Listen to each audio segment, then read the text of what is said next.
Every person, regardless of how serene they may appear, is engaged in a personal battle, not on a physical battlefield, but within the landscape of their own mind. There are mornings when you awaken feeling ensnared in the fog of yesterday's anxieties. You wear a smile externally, but internally, the cacophony never ceases. One part of you yearns for tranquility, while another relentlessly replays errors, fears, and words you wish you could retract. The Stoics understood this, asserting that true command over one's life begins with command over one's thoughts. Every action, every emotion, every choice originates in the mind. Consider your mind the soil and your thoughts the seeds. Plant a toxic seed, and it contaminates your peace. Plant a pure one, and it cultivates freedom. The peril lies in the fact that many never recognize when their mind has been contaminated. They accept every thought as absolute truth, but not today. Today we embark on a distinct journey, not outward, but inward. A pilgrimage to purify the mind, to liberate ourselves from poisonous thoughts, and to reclaim our focus, serenity, and lucidity. This path is illuminated by the wisdom of Marcus Aurelius, Seneca, Epictetus, and the enduring insights of modern psychology. True inner liberty starts with awareness, not a vague concept, but the concrete skill of observing your thoughts without being swept away by them. Many individuals go through life never grasping this fundamental truth, convinced that they are their thoughts. When a dark notion emerges, I am inadequate, I will fail, everyone is judging me, they accept it as reality. In that instant, they surrender their freedom. The Stoics wisely noted that while you cannot control the wind, you can adjust your sails. Your thoughts are the wind, your awareness is the sail. Picture yourself standing before the ocean. Waves crash incessantly, but you are not the wave. You are the ocean itself, the profound, silent depths beneath. Stable, undisturbed, unshaken by the surface storm. Modern psychology terms this cognitive diffusion, the practice of disentangling your identity from your thinking. Instead of declaring, I am a failure, state, I am having the thought that I am a failure. This subtle shift is transformative. The moment you articulate this, you step out of the illusion. The thought is stripped of its power. It no longer defines you. It merely passes through your awareness like a cloud, drifting across the sky. As Marcus Aurelius reflected, the mind is akin to the sky. Clouds may obscure it, but they are not its fundamental nature. This is where freedom is born, in the space between seeing and reacting. Have you ever found your mind dwelling in the past, where every misstep is already cemented, or drifting into a future filled with anxieties about events that have not yet occurred? If so, you are not alone. Most of us engage in this daily. We bear the past upon our shoulders like a sack of stones and label it memory. We dress our anxiety about the future as preparation. In reality, both are merely different forms of self-inflicted suffering.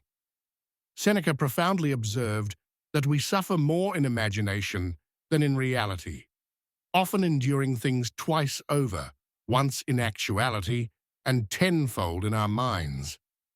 The Stoics identified this as a voluntary agony, the pain we generate by clinging to what we should release. No external force compels you to reopen old wounds or repeatedly envision worst-case scenarios. You hold that power, and likewise, you possess the power to cease. Consider this. When you clutch a burning coal intending to hurt another, you are the first to be burned. When you cling to resentment, fear, or regret, you are the first casualty. To cleanse the mind, one must learn to release, not by forgetting, but by forgiving. Not because others warrant it, but because your mind warrants peace. If you seek to purify your thoughts, begin with the practice of release. Relinquish regret for the unchangeable. Relinquish anger towards those who are no longer present. Relinquish the vague fears you nurture each night. Sit in stillness. Breathe deeply. Envision each breath as a wave, cleansing the internal dust of your mind. Do not force it. Do not control it. Simply allow the gentle current of stillness to carry away what no longer serves you. For the mind was never designed to be a storage unit. It was meant to be a river. Within each of us resides a voice, not the one we use to speak, but the one we hear in solitude. This voice grows loudest in moments of vulnerability, whispering doubts about our worth, our progress, and our timing. This is the most perilous adversary you will ever encounter, the inner critic. It is not reality. It is a phantom, composed of comparison, past injuries, and the dread of rejection. Yet, when you give it credence, you animate it, transforming a mere echo into your truth. The Stoics advised allowing reason, not reaction, to be our guide. Therefore, when this inner voice amplifies, do not engage in debate. Do not struggle to mute it. Instead, observe it as you would a frightened child, trembling not from truth, but from fear. Pose questions to this critic. Is this thought valid? Does it fortify me? If the answer is negative, let it pass.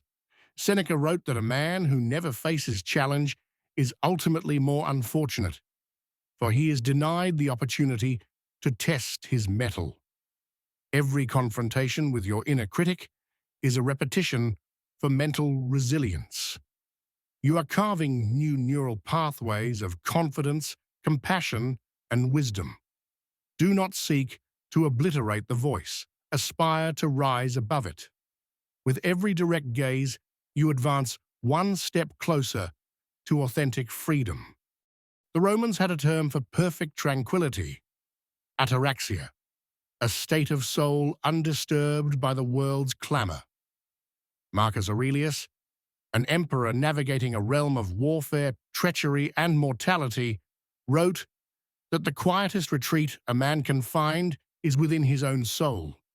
Despite leading armies and governing a vast empire, he dedicated time each day to sit in silence and commune with himself.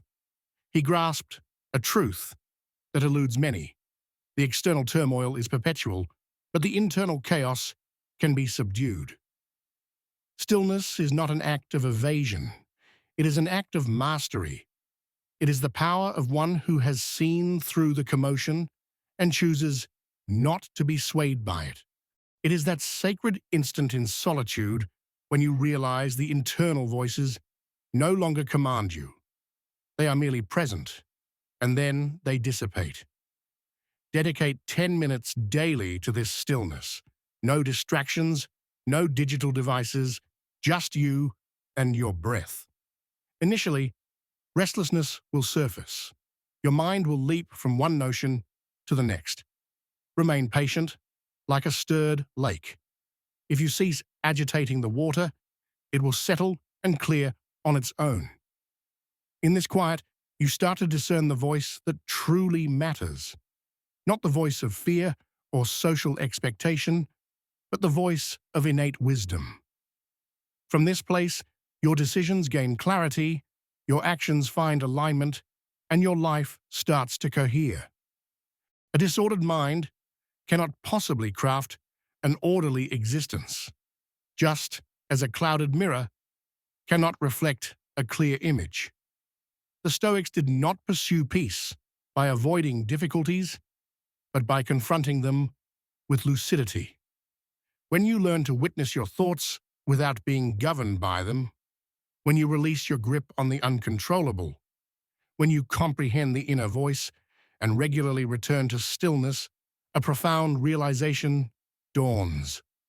The external world loses its dominion over you. Anger ceases to be your driver. Past errors lose their haunting quality. The world's noise fails to pull you from your center. Instead, you begin to live with deliberate intent.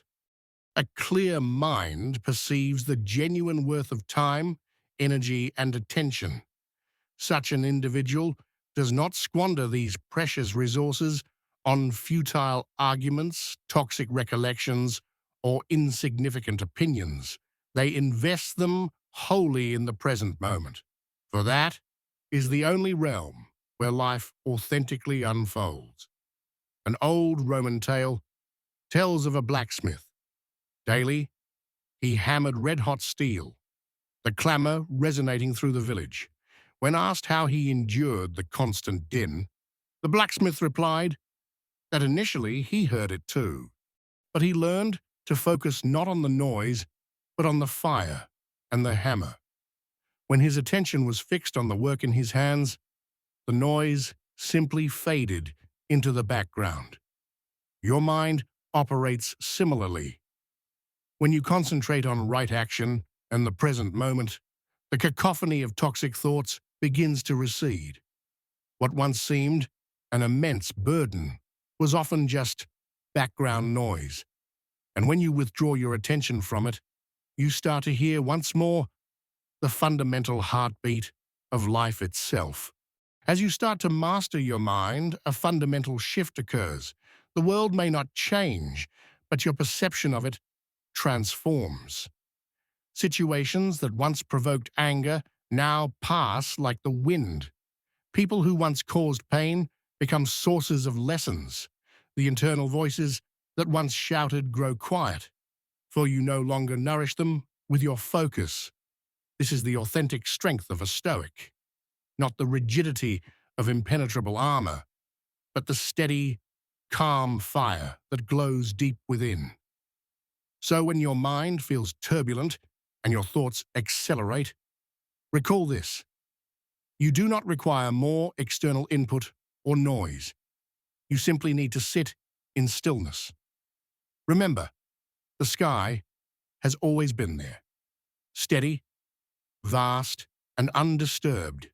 If this message resonated with you today, pause for a breath and share this journey with us. For this channel is not about passive viewing, it is about active transformation. If you felt an inner fire rekindle, press that like button to help sustain it. Subscribe, not for our sake, but for your own, to continue progressing along the Stoic path, one conscious thought at a time. And declare in the comments with 3 simple words. I choose calm. Let this be your V.